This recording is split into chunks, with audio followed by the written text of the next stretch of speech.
यूं तो बनारस घाट अपनी खूबसूरती के लिए बहुत प्रचलित है, पर घाट के किनारे कई राज लिए बैठे हैं। ये कहानी शुरू होती है बनारस के घाट के पास बने ममता निवास से, जहाँ प्रिया लाल जोड़े में ममता के घर उसकी बहू बनकर आती है। आओ आओ बहू, घर को अपने पैरों से पवित्र करो। ममता घर की दहलीज पार कर ही रही होती है कि अचानक एक बहुत गंदी सी बास पूरे घर में फैल जाती है।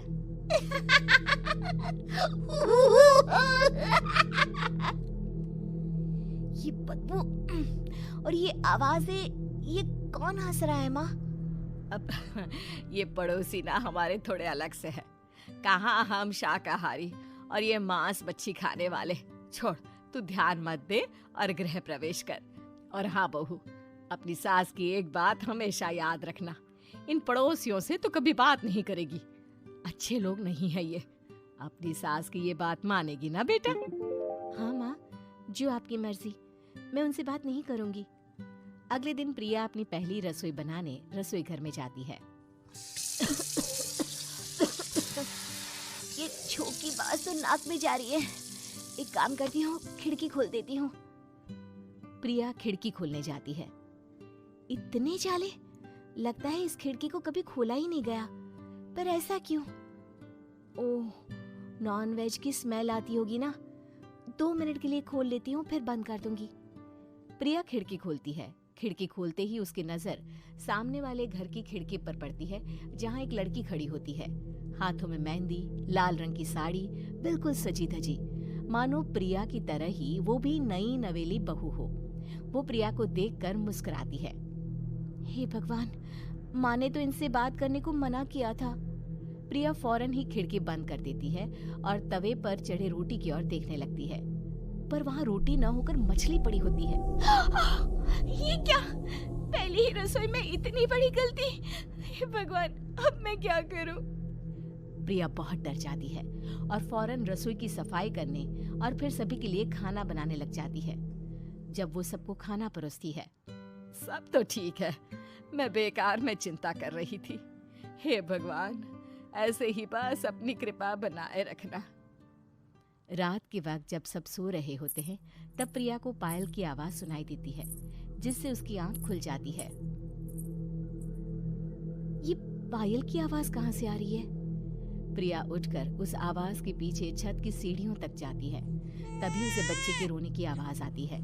प्रिया छत पर जाती है तो क्या देखती है? वही लाल साड़ी वाली लड़की अपनी गोद में एक नवजात बच्चे को घुमा घुमा कर सुला रही है। तभी प्रिया की नजर उसके पेट पर पड़ती है। ओह गॉड, ये तो प्रेग्नेंट भी है। सुनिए, बच्चा सो नहीं रहा है क्या? मैं कुछ मदद करूं? नहीं नहीं, आपके घर वालों को अच्छा नहीं लगेगा, मैं संभाल लूंगी। स्नेहा की गोद से बच्चा हाथ मारकर प्रिया की गोद में आने को छटपटाने लगता है। दोनों घर अगल बगल में बने होने के कारण प्रिया उस बच्चे को गोद में ले लेती है। प्रिया के पास आते ही वो सो जाता है। बच्चे का वो स्पर्श रात भर प्रिया भूल नहीं पाती और अगली सुबह वो छत पर कपड़े सुखा रही होती है। तभी उसे एक औरत इशारा करके बुलाती है। स्नेहा कह रही थी बाबू तुम्हारी गोद में आते ही सो गया। मैं गौरी, स्नेहा की माँ हूँ। बहू, घर आना, बाबू को खिला भी लेना। शाम को जब घर पर कोई नहीं रहता, बच्चे से मिलने के लिए प्रिया छिपकर अपनी पड़ोसन के घर चली जाती है और कुछ देर बच्चे को खिलाकर वापस लौट आती है। इसके कुछ दिन बाद ही प्रिया को पता चलता है कि वो माँ बनने वाली है। ममता की खुशी का ठिकाना नहीं रहता।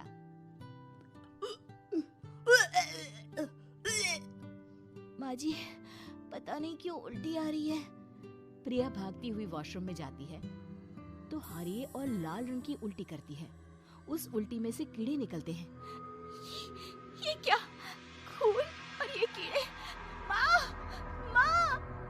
प्रिया की आवाज सुनकर ममता दौड़ कर आती है, पर बेसिन में कुछ नहीं होता। प्रिया हक्की बक्की रह जाती है। ये सब क्या हो रहा है? प्रिया घबरा जाती है और अपने कमरे में जाकर सो जाती है। डर के कारण वो इतनी थक जाती है कि उसकी आंख लग जाती है। तब उसे ऐसा लगता है उसके पेट पर मानो कोई बैठा हुआ हो। कौन हो? प्रिया के पेट पर एक 5 महीने की बच्ची बैठी हुई थी, जो बुरी तरह जली हुई थी। माँ, तुम ही मुझे लाई ना अपने पेट में? मैं तुम्हारी माँ नहीं हूँ। कौन हो तुम? माँ, देखो मैं जल गई बुरी तरह से। 6 महीने पेट में रहने को भी मुझे नहीं मिला। सहला दो ना माँ। बचाओ, बचाओ, माँ। ममता दौड़कर कमरे में आती है। प्रिया की बातें सुनकर वो सब समझ जाती है। तू कहीं बगल वाले घर में तो नहीं जाकर आई ना बहू? मुझे माफ कर दो, मैं गई थी माँ। उस घर में सब मरे हुए हैं बहू। कई साल पहले स्नेहा उस घर में बहू बनकर आई थी। कुछ ही दिन में वो एक बच्चे को जन्म देने वाली थी। पूरा घर बच्चे के आने की खुशी में खोया था कि एक दिन अचानक उस घर में आग लग गई। सब बुरी तरह जलकर मर गए।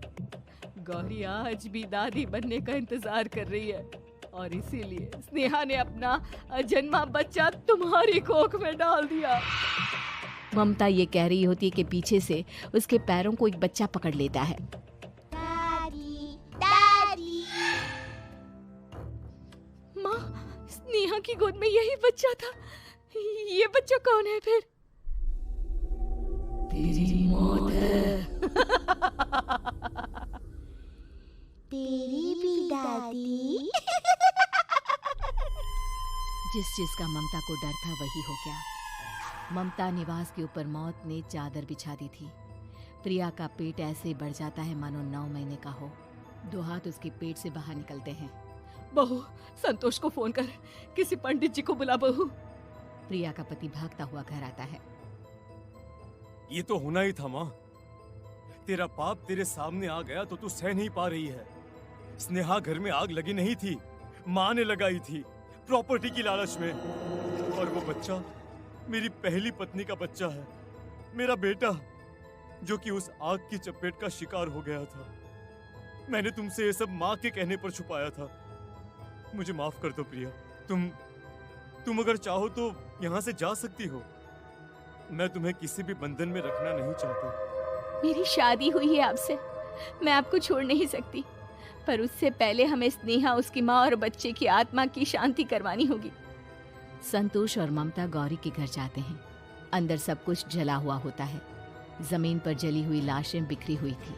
ममता रो रो कर अपनी करने की माफी गौरी से मांगती है। प्रिया स्नेहा के घर वालों का अंतिम संस्कार करवा देती है और ममता निवास फिर से आत्मा